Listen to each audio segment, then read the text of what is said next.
Area पढ़ाया था। ठीक है ठीक है ठीक है, बहुत बढ़िया बहुत बढ़िया। चलिए तब हम लोग अपनी कक्षा को शुरू करते हैं। Good evening everyone.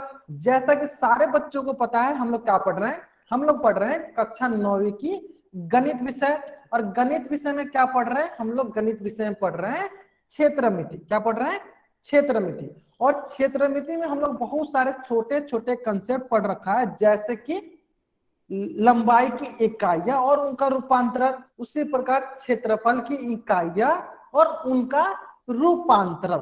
ठीक है। और पिछले क्लासों में हम लोगों ने पढ़ा था क्षेत्रफल, परिमाप और सीमा। और क्षेत्रफल पढ़ने के दौरान हम लोगों ने विभिन्न प्रकार के त्रिभुज का क्षेत्रफल पढ़ा था, जिसमें कि सबसे सरल क्या बताया था कि किसी भी त्रिभुज का क्षेत्रफल क्या होता है, तो किसी भी त्रिभुज का क्षेत्रफल होता है 1/2 आधार गुने ऊंचाई। जिन बच्चों को मेरी आवाज नहीं आ रही वो बच्चे क्या करेंगे, एक बार क्लास को लीव करेंगे और फिर से रीज्वाइन करेंगे, फिर से ज्वाइन करेंगे, फिर उनको मेरी आवाज सुनाई देने लगेगी। ठीक है। चलिए, हमें पता है किसी भी त्रिभुज का क्षेत्रफल क्या होता है 1/2 इंटू आधार गुने ऊंचाई। 1/2 इंटू आधार गुने ऊंचाई। ठीक है। इसी प्रकार मैंने इसमें बहुत सारे विभिन्न प्रकार के त्रिभुज का क्षेत्रफल बताया था, जिसमें मैंने आपको बताया था कि समबाहु त्रिभुज का क्षेत्रफल। सारे बच्चे बताएंगे कि समबाहु त्रिभुज का क्षेत्रफल क्या होगा। सारे के सारे बच्चे बताएंगे कि समबाहु त्रिभुज का क्षेत्रफल क्या होगा। सभी के सभी बच्चे बताएंगे कि समबाहु त्रिभुज का क्षेत्रफल क्या होता है। बहुत बढ़िया बहुत बढ़िया। क्या होता है सर बच्चे 4 बक्स बताएंगे समबाहु त्रिभुज का क्षेत्रफल क्या होता है। जो बच्चे अभी तक कॉपी किताब लेकर नहीं बैठे हैं, जल्दी से अपना कॉपी किताब लेकर बैठेंगे, तभी वो बता पाएंगे कि समबाहु त्रिभुज का क्षेत्रफल क्या होता है। √3/4 इंटू भुजा पर 3a उसका परिमाप होता है। 3a उसका क्या होता है, परिमाप होता है। मैंने क्या पूछा है, मैंने क्षेत्रफल पूछा है, तो इसका क्षेत्रफल होता है √3/4 इंटू भुजा का वर्ग। √3/4 इंटू भुजा का वर्ग। 3a इसकी परिमाप होती है। मैंने इसका क्या पूछा है, मैंने इसका आपको क्षेत्रफल पूछा है। तो मैंने आपको उसी क्लास में याद करवाया था कि समबाहु त्रिभुज सबसे महत्वपूर्ण त्रिभुज है। इस त्रिभुज का क्षेत्रफल सारे बच्चों को याद रखनी है। क्या होती है, समबाहु त्रिभुज की क्षेत्रफल होती है √3/4 इंटू भुजा का वर्ग। √3/4 इंटू भुजा का वर्ग। अगर यहां तक सारे बच्चों को समझ में आ गया कि समबाहु त्रिभुज का क्षेत्रफल क्या होता है, तो चैट बॉक्स में वाइट करेंगे समबाहु त्रिभुज का क्षेत्रफल क्या होता है, तो चैट बॉक्स में वाइट करेंगे सर बच्चे। आगे समझ में। चलिए, अगर आपको समबाहु त्रिभुज का क्षेत्रफल समझ में आ गया है तो आपके स्क्रीन पे क्वेश्चन है, आपके स्क्रीन पे एक क्वेश्चन है और इस क्वेश्चन का उत्तर आपको पोल सेक्शन में जाकर देना है। क्वेश्चन जो है बहुत ही सरल क्वेश्चन है। क्वेश्चन बोला है आपको 12 मीटर की भुजा वाले समबाहु त्रिभुज का क्षेत्रफल ज्ञात करें। तो जैसे कि मैंने आपको समबाहु त्रिभुज का क्षेत्रफल बताया, क्या होता है, समबाहु त्रिभुज का क्षेत्रफल होता है √3/4 इंटू भुजा का वर्ग। √3/4 इंटू भुजा का वर्ग। तो सारे बच्चों को इसका फॉर्मूला पता है √3/4 इंटू भुजा का वर्ग। बहुत ही सरल प्रश्न है। सारे के सारे बच्चों को इस प्रश्न का उत्तर कहां देना है, पोल सेक्शन में जाकर देना है। आपके पास मात्र 1 मिनट का वक्त है। इस प्रश्न को आसानी से सॉल्व कीजिए और इसका उत्तर पोल सेक्शन में जाके दीजिए। और इसका उत्तर कहां दीजिए, पोल सेक्शन में जाकर दीजिए।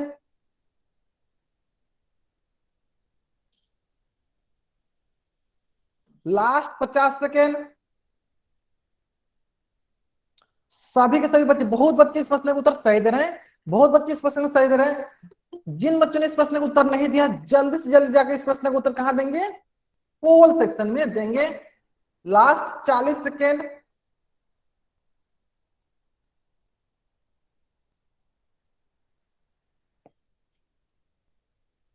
30 सेकेंड।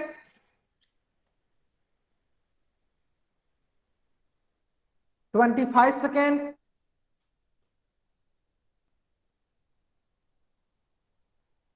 20 सेकेंड।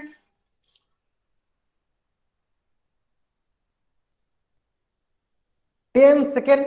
चलिए मैं उल्टी गिनती स्टार्ट करता हूं ताकि जिन बच्चों ने इस प्रश्न का उत्तर अभी तक नहीं दिया जल्दी जल्दी वो इस प्रश्न का उत्तर जाकर पोल सेक्शन में दे सकेंगे। 5 4 3 2 1।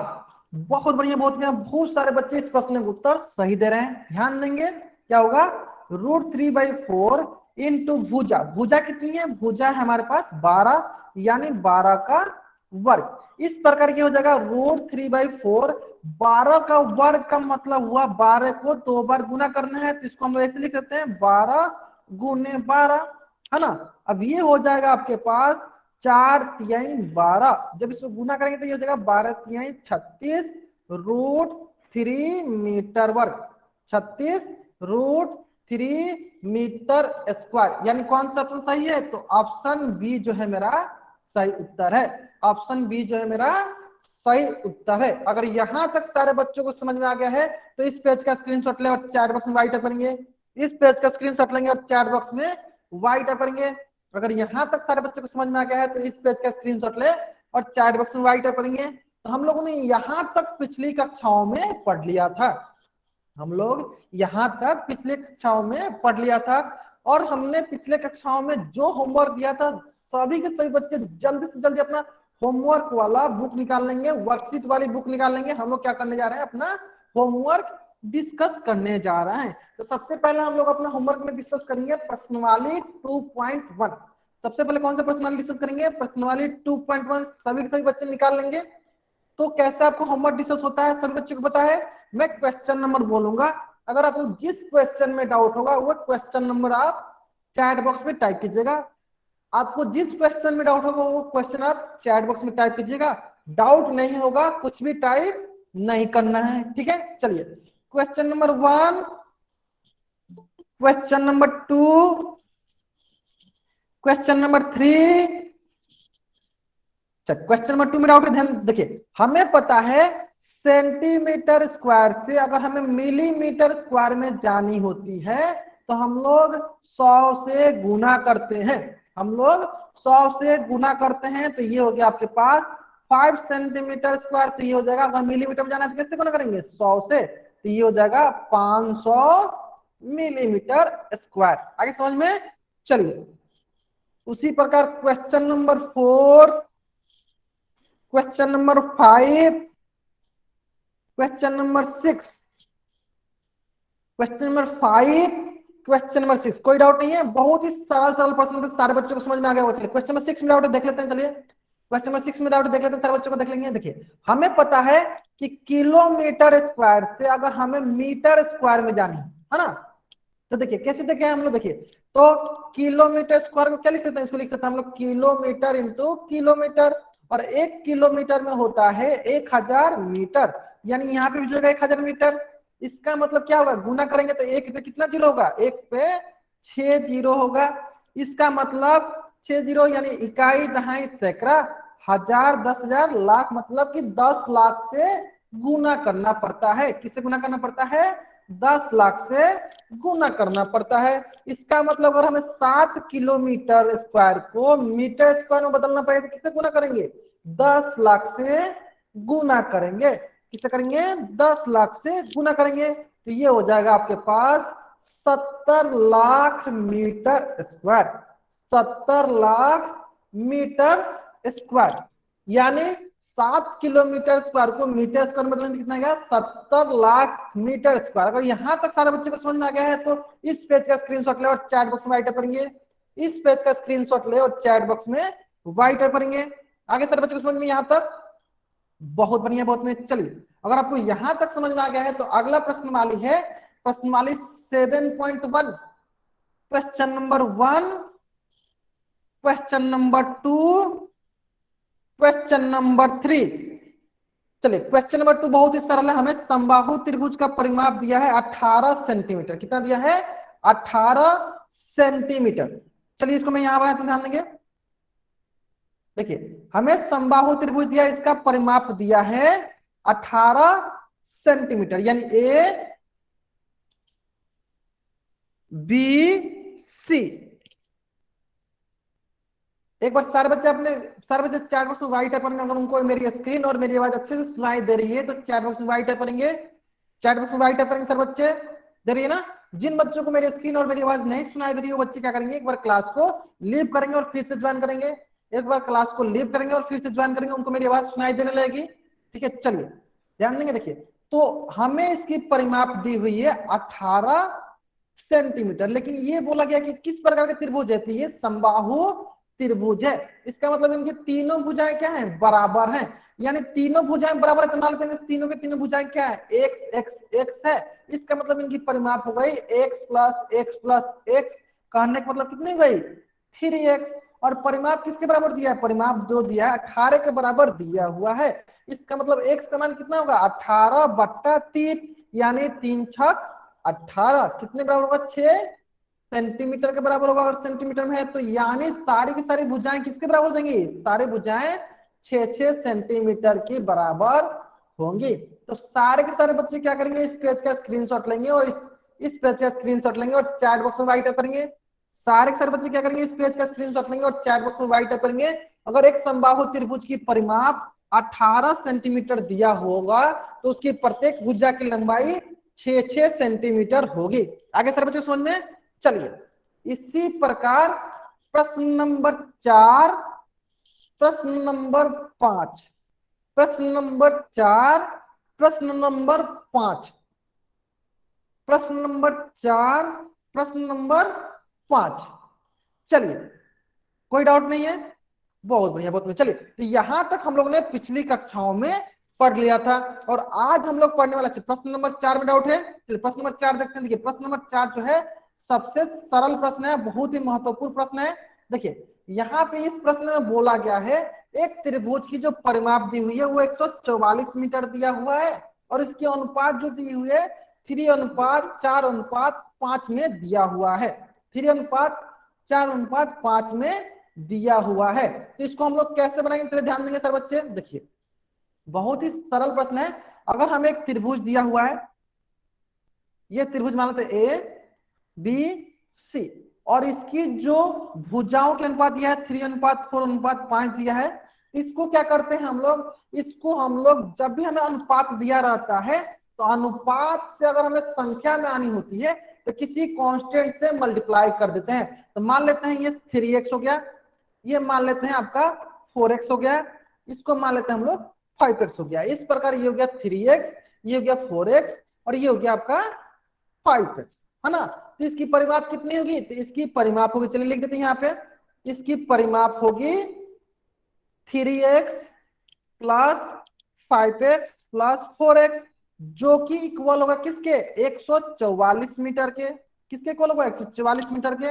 इस प्रकार जब हम इसे जोड़ेंगे कितना होगा 5 4 9 9 3 12 x बराबर कितना होगा 144, यानी x का मान आएगा यहाँ से 144/12, यानी 12 144, यानी x का मान कितना गया 12 आ गया। इस प्रकार हम तीनों भुजाओं को निकाल सकते हैं। कैसे, हमें x का मान पता है 12, यानी ये 3x है तो 3x मतलब 3 गुने 12 36 सेंटीमीटर या 36 मीटर में है, सबकी सब किसमें है मीटर में है, मीटर होगा। इसी प्रकार 4x ये जगह 4 गुने 12 कितना होगा 48 मीटर। इसी प्रकार ये है आपका 5x, तो ये जगह 5 गुने 12 तो 12×5 60 मीटर, यानी तीनों भुजाओं की लंबाई कितनी हुई 36 मीटर 48 मीटर और 60 मीटर। आगे सर बच्चे समझ में, जल्दी से जल्दी इस पेज का स्क्रीनशॉट ले और चैट बॉक्स में वाइट करें। जल्दी से जल्दी इस पेज का स्क्रीनशॉट ले और चैट बॉक्स में वाइट करेंगे सर बच्चे। बहुत ही सरल प्रश्न था और बहुत ही महत्वपूर्ण प्रश्न था। सारे बच्चे इस प्रश्न को अपने नोटबुक में भी बना लेंगे, सारे बच्चे इस प्रश्न को अपने नोटबुक में भी बना लेंगे। बहुत ही महत्वपूर्ण प्रश्न था, बहुत ही महत्वपूर्ण प्रश्न था। तो यहां तक हम लोगों ने पिछली कक्षाओं में डिस्कस कर लिया था और आज की कक्षा में हम लोग डिस्कस करेंगे समांतर चतुर्भुज के परिमाप और उनका क्षेत्रफल। समांतर चतुर्भुज के परिमाप और उनका क्षेत्रफल, समांतर चतुर्भुज के परिमाप और उनका क्षेत्रफल, perimeter and area of parallelogram. तो सबसे पहले सारे बच्चों से मैं पूछना चाहता हूं कि सारे के सारे बच्चे बताएंगे कि समांतर चतुर्भुज क्या होता है। समांतर चतुर्भुज क्या होता है, सारे के सारे बच्चे बताएंगे समांतर चतुर्भुज क्या होता है। चैट बॉक्स में बताने सारे बच्चों को कि समांतर चतुर्भुज क्या होती है। बहुत बढ़िया बहुत बढ़िया। ऐसा चतुर्भुज जिनकी आमने सामने की भुजा बराबर होती है। बहुत बढ़िया बहुत बढ़िया, इस बच्चे ने बताया। हाँ ठीक है ठीक है ठीक है, बहुत बढ़िया। आपको पता है ऐसा चतुर्भुज जिनकी आमने सामने की भुजा, जिनकी आमने सामने की भुजा बराबर होती है, वो चतुर्भुज आपकी समांतर चतुर्भुज कहलाएगी। कहने का मतलब क्या है कि मान लीजिए अगर ये ए है, इसको मानते हैं बी है, इसको मानते हैं सी है, इसको मानते हैं डी है, यानी अगर ये लाल वाली जो भुजा है इस लाल वाली भुजा के बराबर होगी, ये जो आपकी ग्रीन वाली भुजा है इस ग्रीन वाली भुजा के बराबर होगी। मतलब कि आमने सामने की भुजा जो होती है समांतर और बराबर होती है। कहने का मतलब कि मान लेते हैं कि अगर हम ये ए है तो इसके सामने वाला क्या होगा, ये भी ए होगा, तो अगर ये बी है तो ये भी क्या होगा, बी होगा। तो ऐसा चतुर्भुज जिनकी आमने सामने की भुजा समांतर और बराबर होती हैं उसे समांतर चतुर्भुज कहते हैं। तो सारे बच्चे बताएंगे कि इसकी परिमाप कितनी होगी। सारे बच्चे बताएंगे कि समांतर चतुर्भुज की परिमाप कितनी होगी। चलिए देखिए, मैं बहुत ही सरल उपाय बताऊं सारे बच्चों को कैसे देखते हैं परिमाप निकालने के लिए। क्या करते हैं हम लोग, क्या करते हैं एक बच्चा को यहाँ पे खड़ा करेंगे और इसको बोलेंगे कि क्या करो आप इस आकृति के चारों तरफ चक्कर लगाओ। तो जब ये यहाँ से यहाँ आएगा तो कितना मापेगा, ये मापेगा बी, ठीक है। उसी प्रकार जब वो यहाँ से यहाँ आएगा कितना मापेगा, ये मापेगा ए। उसी प्रकार जब वो यहाँ से यहाँ आएगा कितना मापेगा, ये मापेगा बी। उसी प्रकार जब वो यहां से यहां आएगा सी से डी तो कितना मापेगा, ये मापेगा ए। इस प्रकार इसने कुल कितना मापा, इस प्रकार इसने कुल 2a प्लस 2b मापा, 2a प्लस 2b मापा। इसका मतलब अगर हम 2 कॉमन निकालते हैं तो ये हो जाएगा 2 इंटू ए प्लस बी। अगर हम लोग ए को चौड़ाई बोलते हैं या ए को अगर हम लोग लंबाई बोलते हैं और बी को हम लोग अगर चौड़ाई बोलते हैं, बी को अगर हम लोग चौड़ाई बोलते हैं तो ये होगा 2 इंटू लंबाई प्लस चौड़ाई, 2 गुने लंबाई प्लस चौड़ाई, है ना। यानी समांतर चतुर्भुज का परिमाप कितना होगा, 2 गुने लंबाई प्लस चौड़ाई, 2 गुने लंबाई प्लस चौड़ाई। अगर यहां तक सारे बच्चों को समझ में आ गया है तो जल्दी से जल्दी इस पेज का स्क्रीनशॉट लें और चैट बॉक्स में वाई टाइप करें। अगर यहां तक सारे बच्चों को समझ में आ गया है कि समांतर चतुर्भुज का परिमाप क्या होता है, 2 गुने लंबाई प्लस चौड़ाई, तो जल्दी से जल्दी इस पेज का स्क्रीनशॉट लें और चैट बॉक्स में वाई टाइप करेंगे।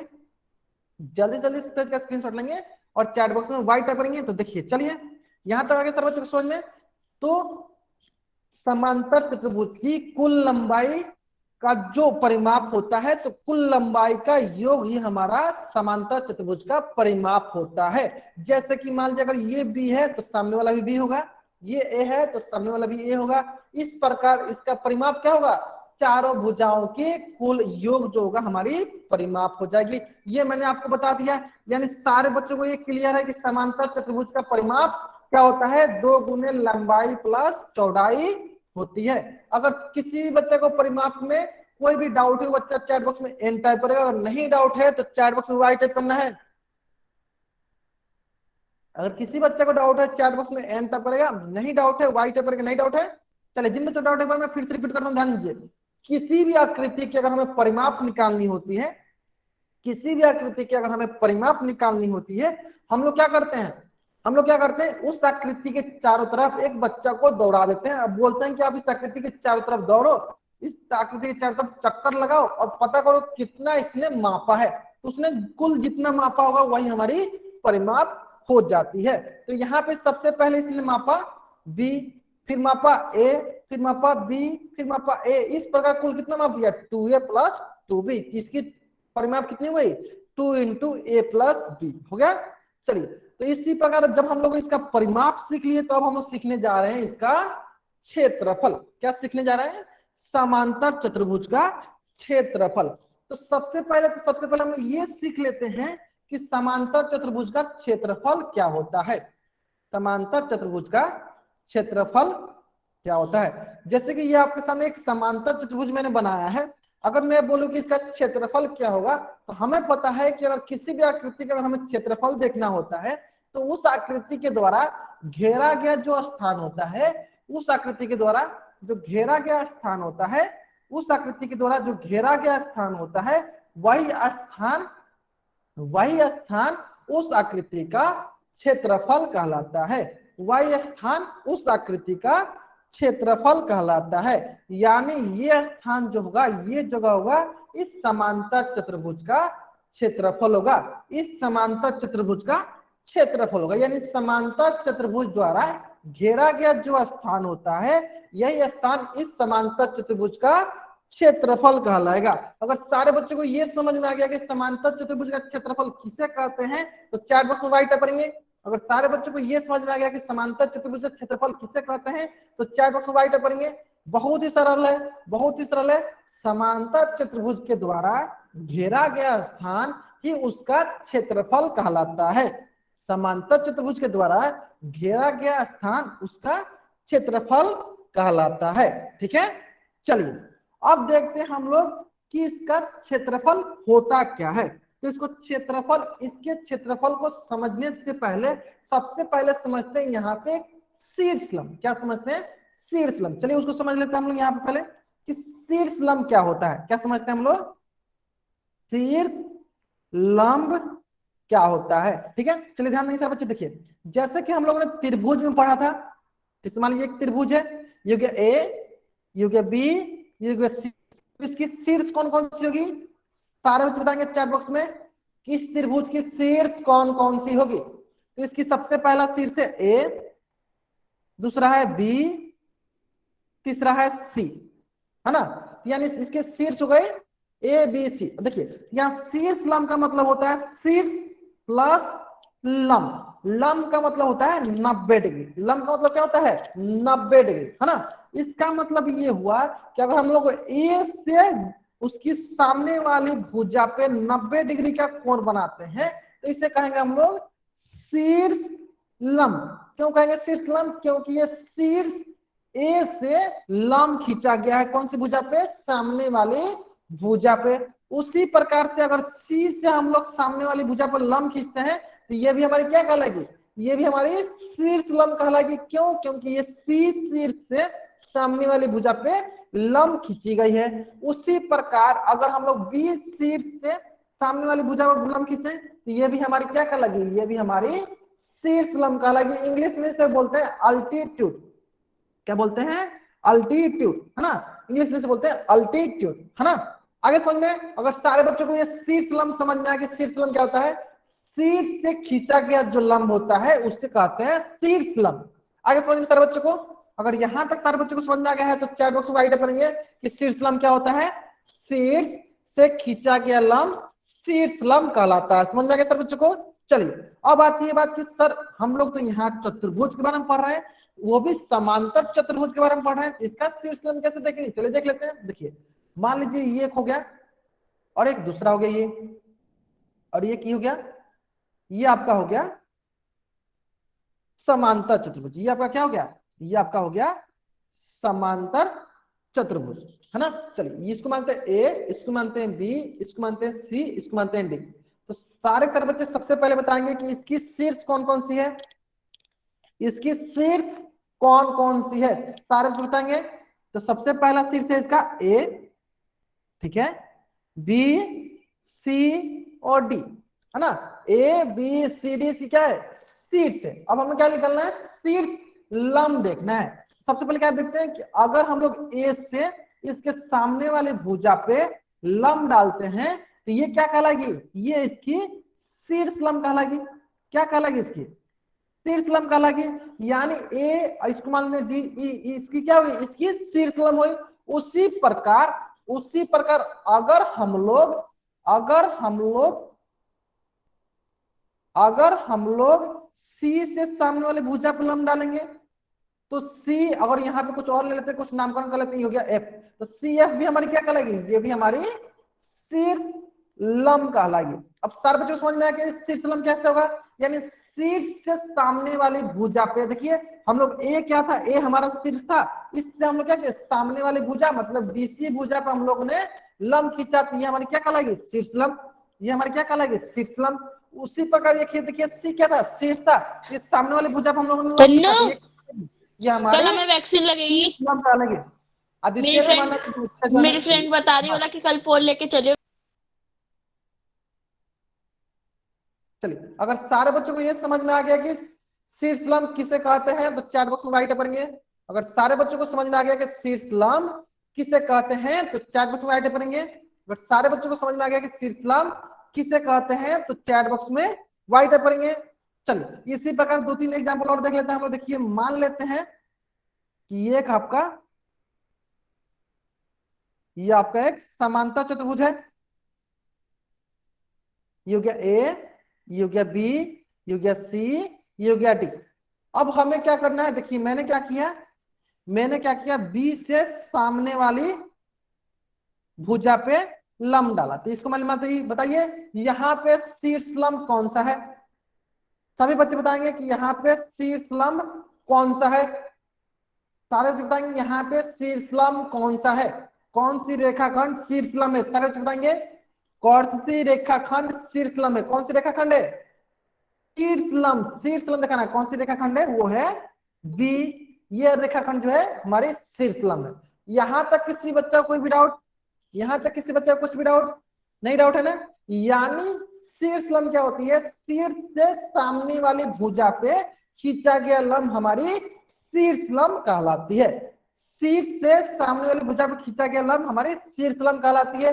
यहां तक क्लियर है सर बच्चों को, क्लियर है सर बच्चों को, तो चैट बॉक्स में वाइट करेंगे। अगर यहां तक सारे बच्चों को क्लियर है तो चैट बॉक्स में वाइट करेंगे सर बच्चे,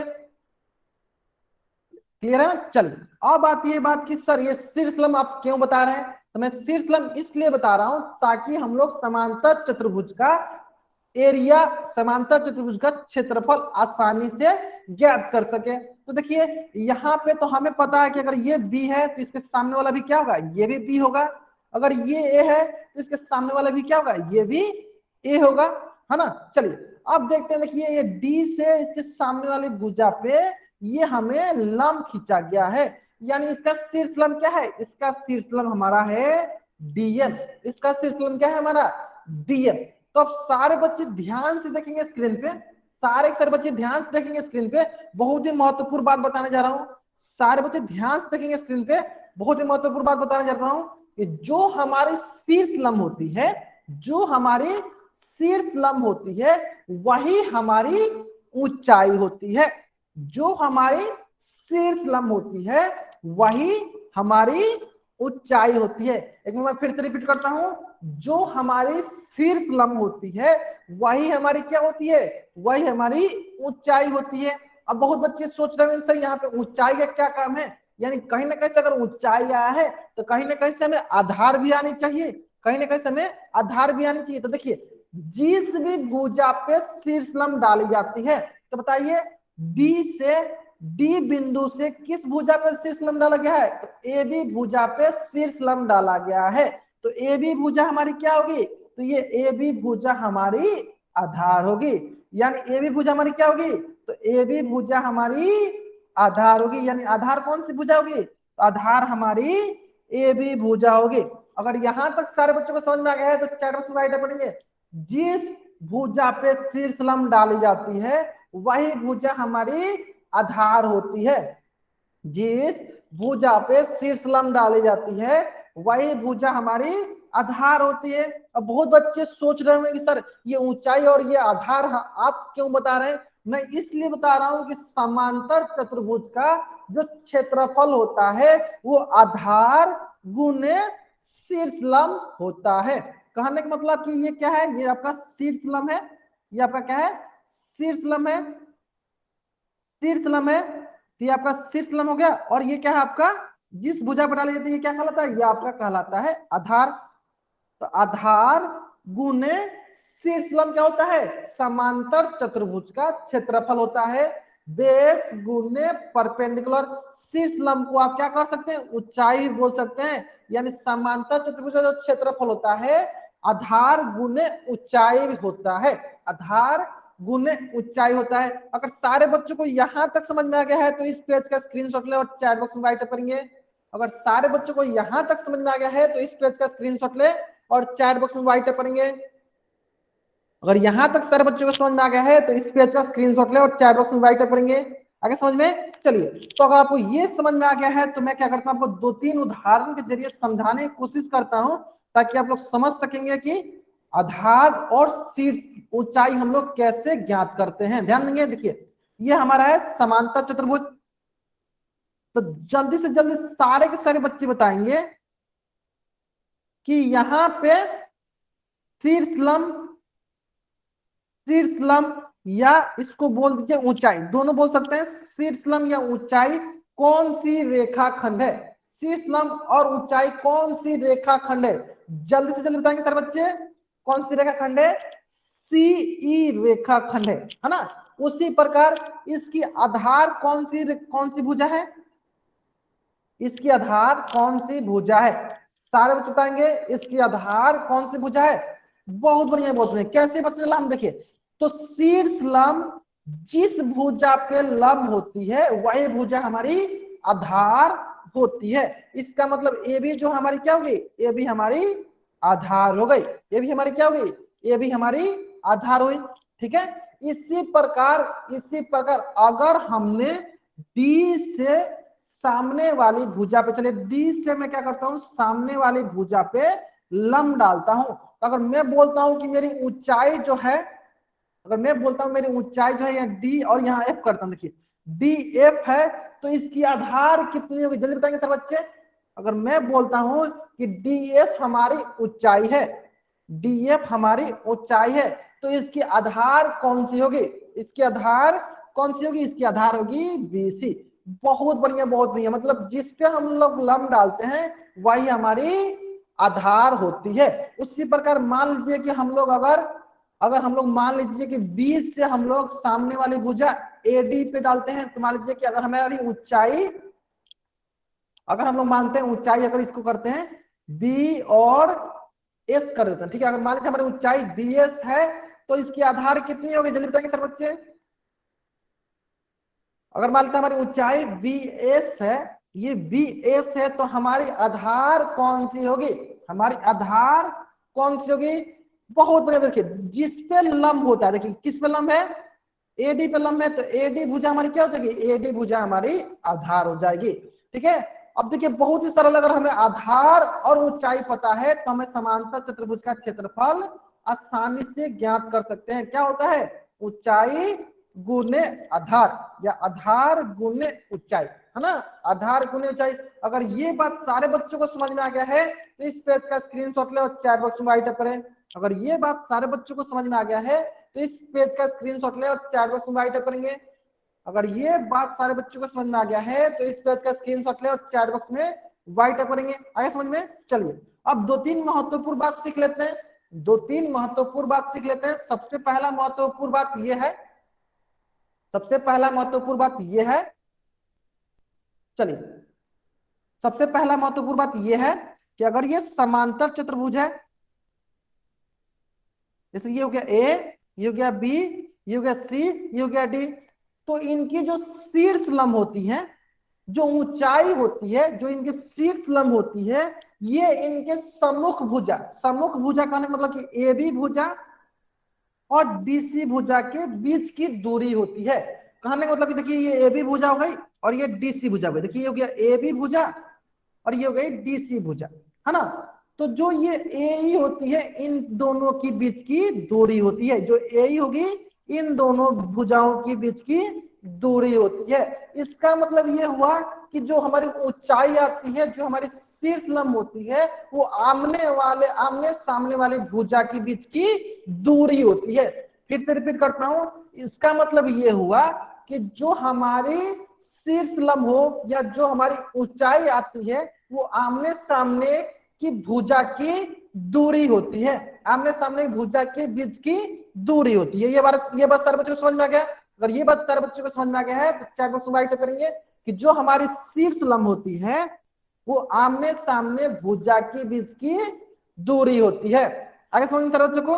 चलिए, तो यही दोनों बिंदुओं को मैंने नोट के रूप में लिख रखा है, तो सारे बच्चे स्क्रीनशॉट लेते चलेंगे, ध्यान देंगे। देखिए सबसे पहला क्या है बिंदु, सबसे पहला बिंदु ये है कि अगर हम लोग आधार को कैसे चूज करते हैं, कैसे मानते हैं, तो जिस भुजा पे हमारी शीर्ष लंब होती है, जिस भुजा पे हमारी शीर्ष लंब होती है वही हमारी आधार मानी जाती है। जैसे कि ये हमारी शीर्ष लंब है, ये हमारी शीर्ष लंब है, तो हमारी आधार कौन सी होगी, जिस भुजा पे होगी, तो ये हमारी क्या हो जाएगी, आधार हो जाएगी। तो इसी को मैंने नोट के रूप में लिख रखा है कि हम आधार के रूप में समांतर चतुर्भुज के कोई भी भुजा ले सकते हैं, लेकिन क्या होनी चाहिए, शीर्ष लंब उसी भुजा को लेना होगा जिसे हमने आधार माना है, जिसे हमने आधार माना है। समझ में आ गया, आगे समझ बच्चों, समझ में।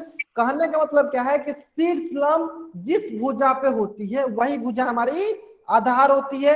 कहने का मतलब ये हुआ कि शीर्ष लंब जिस भुजा पे होती है वही भुजा हमारी आधार होती है।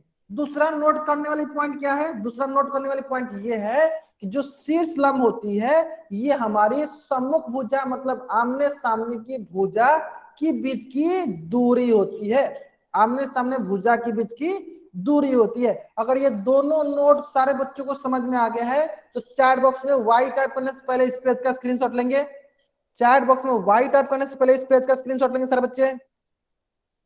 अगर ये दोनों नोट सारे बच्चों को समझ में आ गया है तो चैट बॉक्स में वाई टाइप करने से पहले, चैट बॉक्स में वाई टाइप करने से पहले इस पेज का स्क्रीनशॉट ले लेंगे। आगे समझ में सारे बच्चों को। चलिए, अगर सारे बच्चों को यहां तक समझ में आ गया है तो आपके स्क्रीन पे एक क्वेश्चन है, आपके स्क्रीन पे एक क्वेश्चन है और इस क्वेश्चन का उत्तर आपको कहां देना है, इस क्वेश्चन का उत्तर आपको पोल सेक्शन में जाकर देना है। क्वेश्चन बहुत ही सरल क्वेश्चन है और इस क्वेश्चन को सॉल्व करने के लिए आपके पास 2 मिनट का वक्त है, 1.5 मिनट का वक्त है। बहुत ही सरल प्रश्न है, 1.5 मिनट का वक्त है, आप इसको आसानी से सॉल्व कीजिए और इसका उत्तर पोल सेक्शन में जाकर दीजिए। क्वेश्चन बोल रहा है समांतर चतुर्भुज ए बी सी डी में ए बी 7 सेंटीमीटर है, ए बी 9 सेंटीमीटर है, तो परिमाप ज्ञात कीजिए। देखिए हमें पता है कि समांतर चतुर्भुज के आमने सामने की भुजा क्या होती है, बराबर होती है। पर समांतर चतुर्भुज में क्या होती है, आमने सामने की भुजा क्या होती है, बराबर होती है।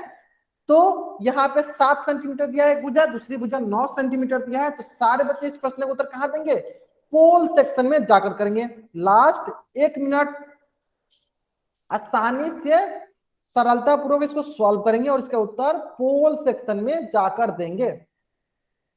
परिमाप जो होती है चारों भुजाओं की मापों का योग होता है, परिमाप जो होती है चारों भुजाओं के मापों का योग होता है, ये ध्यान में रखेंगे सर बच्चे। Last 40 second,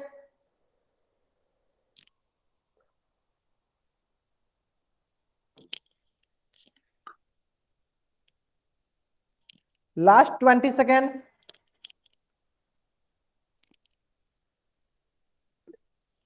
10 second. जिन बच्चों ने अभी तक इस प्रश्न का उत्तर नहीं दिया है जल्दी से जल्दी जाके इस प्रश्न का उत्तर करेंगे, जल्दी से जल्दी जाके इस प्रश्न का उत्तर करेंगे। चलिए मैं क्या करता हूँ, उल्टी गिनती स्टार्ट करता हूँ ताकि जिन बच्चों ने इस प्रश्न का उत्तर नहीं दिया है जल्दी से जल्दी इस प्रश्न का उत्तर दे सकेंगे। चलिए 10 9 8 7 6 5, जिन बच्चों ने इस प्रश्न का उत्तर नहीं दिया जल्दी से जल्दी इस प्रश्न का उत्तर कहां देंगे, पोल सेक्शन में जाकर देंगे। 4 3 2 1, बहुत बढ़िया, बहुत ध्यान देंगे। देखिए हमें पता है समांतर चतुर्भुज, समांतर चतुर्भुज क्या होता है, ऐसा चतुर्भुज जिनकी आमने सामने की भुजाएं बराबर होती है। ये 9 सेंटीमीटर तो ये भी क्या होगा, ये भी 9 सेंटीमीटर, ये 7 सेंटीमीटर तो ये भी क्या होगा, ये भी 7 सेंटीमीटर। अब हमें इसका क्या करना है, परिमाप निकालना है। चलिए परिमाप निकालने के लिए क्या करते हैं, बहुत ही सरल है। हम क्या करेंगे, यहाँ पे एक बच्चा रखेंगे और उसको बोलेंगे इस आकृति के चारों तरफ चक्कर लगाओ, इसकी परिक्रमा करो। तो यहाँ से यहाँ तक जब ये आएगा कितना मापेगा, ये मापेगा 7 सेंटीमीटर। तो वो यहाँ से यहाँ आएगा कितना मापेगा, ये मापेगा 9 सेंटीमीटर। उसी प्रकार जब वो यहाँ से यहाँ आएगा कितना मापेगा, ये मापेगा 7 सेंटीमीटर। उसी प्रकार जब वो यहाँ से यहाँ आएगा कितना मापेगा, ये मापेगा 9 सेंटीमीटर। इस प्रकार कुल कितना मापा, इस प्रकार इसने कुल मापा 32 सेंटीमीटर। यानी कौन सा तो सही है, तो ऑप्शन ए जो है मेरा सही उत्तर है। अगर यहां तक सारे बच्चों को समझ में आ गया है, अगर यहां तक सारे बच्चों को समझ में आ गया है तो चैट बॉक्स में वाई टाइप करेंगे। वाई टाइप करने से पहले इस पेज का स्क्रीनशॉट लेंगे और चैट बॉक्स में वाई टाइप करेंगे। अगर यहां तक सारे बच्चों को समझ में आ गया है कि 32 सेंटीमीटर कैसे आया तो इस पेज का स्क्रीनशॉट लेंगे और चैट बॉक्स में वाई टाइप करेंगे। आगे समझ में सारे बच्चों को? बहुत बढ़िया, बहुत बढ़िया। यानी कौन सा ऑप्शन सही है? तो ऑप्शन ए जो है मेरा सही उत्तर है। तो एक प्रश्न और आपके स्क्रीन पे, एक प्रश्न और आपके स्क्रीन पे, और इसका उत्तर जो है आपको पोल सेक्शन में जाकर देना है। प्रश्न जो है बहुत ही सरल प्रश्न है, प्रश्न जो है बहुत ही सरल प्रश्न है। प्रश्न बोल रहा है यदि समांतर चतुर्भुज पी क्यू आर एस का परिमाप 48 सेंटीमीटर और एक भुजा पी क्यू का मान 8 सेंटीमीटर है तो अन्य भुजाओं का मान ज्ञात करें। इसको सॉल्व करने के लिए आपके पास 2 मिनट का वक्त है। आप इसको सरलता पूर्वक सॉल्व कीजिए और इसका उत्तर पोल सेक्शन में जाकर दीजिए। ठीक है, बहुत ही सरल प्रश्न है। देखिए पीक्यू का मान 8 सेंटीमीटर दिया है और पिछला क्वेश्चन में हम लोग क्या सीखा कि समांतर चतुर्भुज में सारी भुजाएं आमने सामने की भुजाएं बराबर होती हैं। आमने सामने की भुजाएं क्या होती हैं? बराबर होती हैं। तो इसको ध्यान में रख के सारे बच्चे इस प्रश्न को सॉल्व करेंगे। चलिए लास्ट 1.5 मिनट, सभी बच्चे आसानी से सरलता पूर्वक इसको सॉल्व करेंगे और इसका उत्तर पोल सेक्शन में जाकर देंगे और इसका उत्तर पोल सेक्शन में जाकर करेंगे।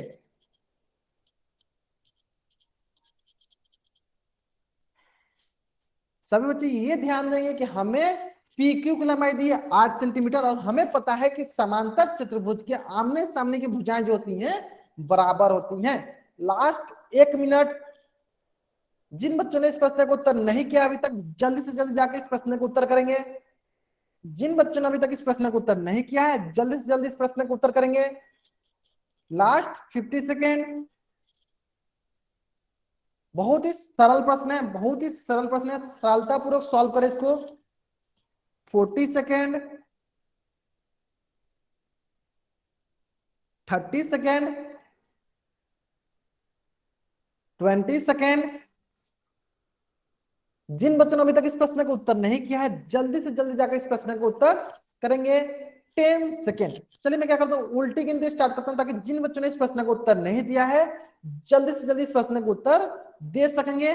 चलिए 5 4 3 2 1। बहुत बढ़िया, बहुत बढ़िया। चलिए देखते हैं ध्यान से। देखिए हमें बोल रहा है समांतर चतुर्भुज पी क्यू आर एस का परिमाप कितना दिया है? 48 सेंटीमीटर और पी की भुजा कितनी दी है? 8 सेंटीमीटर। मतलब हमें परिमाप दिया है 48 सेंटीमीटर और पी की भुजा दिया है 8 सेंटीमीटर। ठीक है, यानी देखिए पी की भुजा कितनी दिया है? 8 सेंटीमीटर। यानी जब ये 8 सेंटीमीटर है तो ये सामने वाली भुजा भी कितनी होगी? 8 सेंटीमीटर होगी, है ना। अब हमें पता है, हमें पता है कि समांतर चतुर्भुज की आमने सामने की भुजाएं क्या होती हैं? बराबर होती हैं। तो हम क्या करते हैं इस भुजा को अगर हम x मानते हैं तो ये भी भुजा क्या होगी? ये भी भुजा x होगी। इसका मतलब ये हुआ कि इसकी परिमाप कितनी होगी? इसकी परिमाप होगी x plus 8 plus x plus 8। इस प्रकार कुल कितना हो गया? कुल हो गया 2x प्लस 8 8 16। और इसकी परिमाप कितने दिया? इसका परिमाप तो 48 दिया हुआ है। इसका मतलब ये हुआ कि 48 इधर प्लस में है तो इधर आके क्या होगा? -16 बराबर है 2x। तो ये हो जाएगा आपके पास 32 बराबर 2x। और यहाँ पे x का मान क्या होगा? चलिए देख लेते हैं। तो x का मान होगा 32/2 यानी 16 सेंटीमीटर, है ना। x का मान कितना गया? 16 सेंटीमीटर। इस प्रकार यानी x का मान ये हो गया 16 सेंटीमीटर, यानी ये भी हो गया 16 सेंटीमीटर, है ना। दोनों 16, चलिए इसको 38 लिख देते हैं। चलिए ये भी हो गया आपका 16 सेंटीमीटर और ये भी होगा आपका 16 सेंटीमीटर। तो इसका मतलब क्या हुआ? इसका मतलब हुआ क्यू आर की लंबाई कितनी हुई? 16 सेंटीमीटर। एस आर की लंबाई कितनी हुई? 8 सेंटीमीटर। और एस पी की लंबाई कितनी हुई? 16 सेंटीमीटर। तो देखते हैं कौन सा ऑप्शन में सही है। तो यानी हमें यहां से पता चला कि इसकी लंबाई हो गई 16, इसकी लंबाई हो गई 8, इसकी भी लंबाई हो गई 16 और इसकी भी लंबाई हो गई 8 सेंटीमीटर। सारे सारे किसमें? सेंटीमीटर में है। सभी सभी कितने? सेंटीमीटर में है। इसका मतलब क्यू आर की लंबाई दी हमें 16 सेंटीमीटर, क्योंकि सबसे पहला ऑप्शन क्या है? Q R. तो देखिए इसमें तो 8 सेंटीमीटर दिया है लेकिन क्यू आर की लंबाई हमें 16 सेंटीमीटर दी थी, यानी ये ऑप्शन गलत हो गया। और ये भी देखिए क्यू बार 8 सेंटीमीटर, ये भी ऑप्शन गलत हो गया। अब दो ऑप्शन है जिसमें क्यू बार की लंबाई 16 दिया है, चलिए डी ऑप्शन। अगला देखते हैं, अगला दिया है एस आर की लंबाई कितनी दी है 8 सेंटीमीटर। देखिए इसमें एस आर की लंबाई कितनी दी है 16, ये गलत हो गया, इसमें तो एस आर की लंबाई 8 सेंटीमीटर दिया हुआ है, यानी ये ऑप्शन जो है सही ऑप्शन है। यानी सारे बच्चे पहले क्या करेंगे, इस पेज का स्क्रीनशॉट लेंगे, सारे के सारे बच्चे क्या करेंगे, इस पेज का स्क्रीनशॉट लेंगे और चैट बॉक्स में वाई टाइप करेंगे। सारे बच्चे पहले इस पेज का स्क्रीनशॉट लेंगे और चैट बॉक्स में वाई टाइप करेंगे। सारे के सारे बच्चे क्या करेंगे, इस पेज का स्क्रीनशॉट लेंगे और चैट बॉक्स में वाई टाइप करेंगे। ठीक है, चलिए, तो इस प्रकार सारे बच्चों को ये पता चल गया कौन सा ऑप्शन सही है, तो ऑप्शन डी जो है मेरा सही उत्तर है। तो सारे बच्चे इस पेज का भी स्क्रीनशॉट लेंगे और चैट बॉक्स में वाई टाइप करेंगे। सारे बच्चे इस पेज का भी स्क्रीनशॉट लेंगे और चैट बॉक्स में वाई टाइप करेंगे।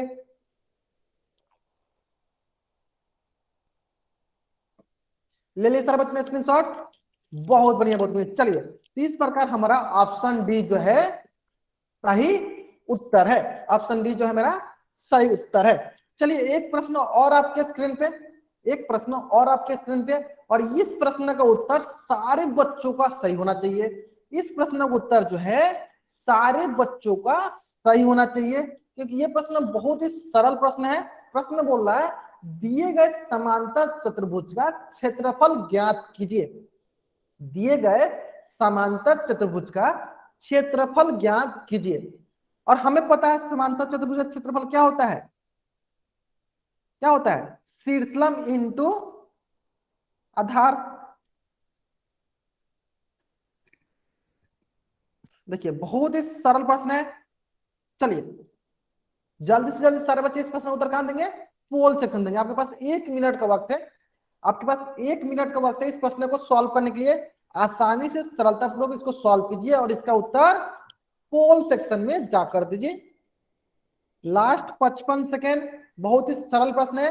हमें पता है समांतर चतुर्भुज का क्षेत्रफल क्या होता है, शीर्षलंब गुने आधार। और ये भी पता है कि समांतर चतुर्भुज की आमने सामने की भुजाएं जो होती हैं बराबर होती हैं। और ये भी पता है कि समांतर चतुर्भुज के आमने सामने की भुजाएं जो होती हैं बराबर होती हैं। Last 45 second, 40 second. जिन बच्चों ने अभी तक इसका उत्तर नहीं किया है जल्दी से जल्दी जाके इस प्रश्न का उत्तर करेंगे, जल्दी से जल्दी जाके इस प्रश्न का उत्तर करेंगे। Last 20 second. बहुत सारे बच्चे इस प्रश्न का उत्तर सही करा, अभी तक जितने बच्चों ने इस प्रश्न का उत्तर दिया है सारे के सारे बच्चे इस प्रश्न का उत्तर सही किया है, सारे बच्चों ने इस प्रश्न का उत्तर सही दिया है। बहुत बढ़िया बहुत बढ़िया।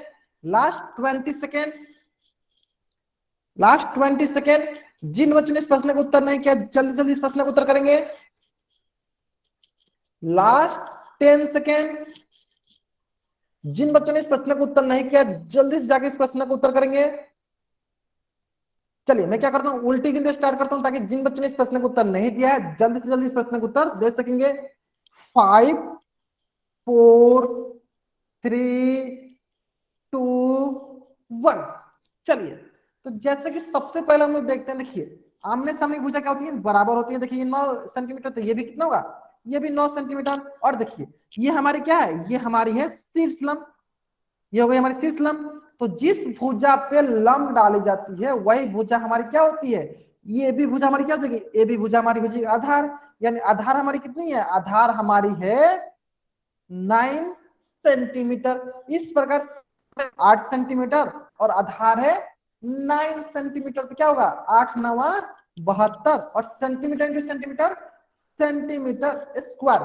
जो बच्चे ऑप्शन ए डाले थे, देखिए ऑप्शन ए में जो है वर्ग इकाई नहीं है, ऑप्शन ए में स्क्वायर नहीं है, तो ये भी बहुत ही महत्वपूर्ण है। हमें क्षेत्रफल हमेशा वर्ग इकाई में मिलती है, हमें क्षेत्रफल हमेशा वर्ग इकाई में मिलती है। यानी कौन सा तो सही है, तो ऑप्शन सी जो है मेरा सही उत्तर है। तो जिन बच्चों ने ऑप्शन एक मार्क किया था वो बच्चे समझ गए होंगे कि क्यों हमारा ऑप्शन ए गलत है, क्योंकि उसका जो सेंटीमीटर दिया हुआ है वो इकाई मात्रक में दिया हुआ है, लेकिन हमारा क्षेत्रफल जो होता है वो वर्ग इकाई मात्रक में होता है, मतलब कि पावर में 2 होता है। आगे समझ सारे बच्चों को, अगर यहां तक सारे बच्चों को समझ में आ गया है तो इस पेज का स्क्रीनशॉट ले और चैट बॉक्स में राइट करेंगे, इस पेज का स्क्रीनशॉट ले और चैट बॉक्स में राइट करेंगे अगर यहां तक सारे बच्चों को समझ में आ गया है तो इस पेज का स्क्रीनशॉट ले और चैट बॉक्स में राइट करेंगे। इसका मतलब ऑप्शन सी जो है मेरा सही उत्तर है। चलिए अब सारे के सारे बच्चे क्या करेंगे, मैं क्या करता हूँ अपना चैट बॉक्स है जिसको ऑफ कर देता हूं ताकि सारे बच्चे वाई वाई टाइप नहीं कर पाएंगे। चलिए मेरी उल्टी गिनती समाप्त होने से पहले सारे के सारे बच्चे अपना होमवर्क नोट डाउन कर लेंगे। प्रश्नवाली 3.1 मेरी उल्टी गिनती समाप्त होने से पहले सारे बच्चे इस पेज का स्क्रीनशॉट ले लेंगे। 5 4 3 2 1 ठीक है। इसी प्रकार प्रश्नवाली 3.2 जो कि पेज नंबर 112 में है, जो कि पेज नंबर 112 में है। मेरी उल्टी गिनती समाप्त होने से पहले सारे बच्चे इस पेज का स्क्रीनशॉट ले लेंगे।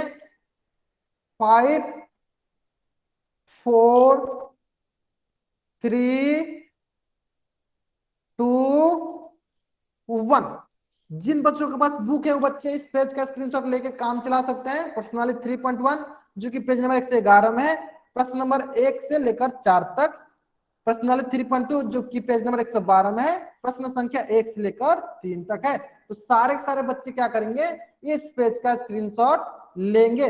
इस पेज का भी स्क्रीनशॉट लेकर अपना होमवर्क बना सकते हैं। तो यहां तक जिन बच्चों को कुछ भी डाउट है वो बच्चा चैट बॉक्स में एन टाइप करेगा और अपना डाउट पूछ लेगा। अगर यहां तक किसी बच्चे को कुछ भी डाउट नहीं है, बच्चा चैट बॉक्स में वाई टाइप करके जा सकता है। आज की कक्षा में हम लोग यहीं तक पढ़ेंगे।